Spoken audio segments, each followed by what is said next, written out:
Governor Tony Evers signs his state budget into law. Months of negotiations between the governor and Republican leaders coming down to a middle-of-the-night vote in the state assembly. The bipartisan budget deal includes a new $1.3 billion tax cut crafted by Republicans, expanding the state's second lowest tax bracket. It also eliminates taxes on some retirement income. The bill also invests $110 million in direct payments to child care providers. Governor Evers says that funding will help ensure child care centers stay open across the state. 12 News political director Matt Smith reports from Madison this morning with the last-minute push to get the bill to the governor's desk.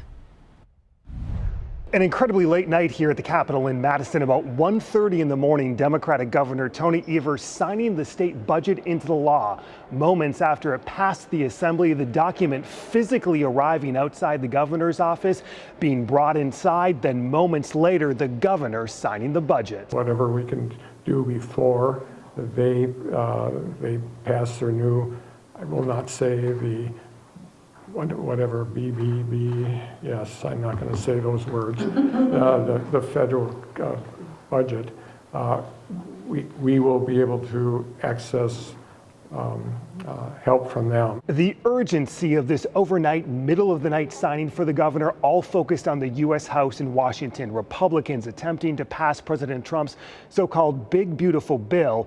Wisconsin's budget bringing in now new federal money, billions of dollars to help cover Medicaid costs by expanding the state's tax on hospitals.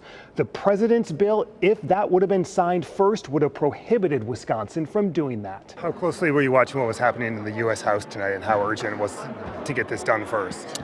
We wanted to get it done quickly. The federal provisions, though, that could have gone away if Trump would have signed the bill first with the Medicaid dollars. It's definitely possible, but again, I think hopefully they pass the Big Beautiful Bill. It's got a lot of good things for the country. We're excited about that. One of those is the opportunity for us to be able to continue to get the funding that we need in Wisconsin to fund all of our priorities. I think it's a good thing. The governor overnight also including several vetoes within this budget that he rapidly signed. The budget itself passing both the Assembly and the Senate with bipartisan support after this major deal negotiated between the governor and Republican leaders.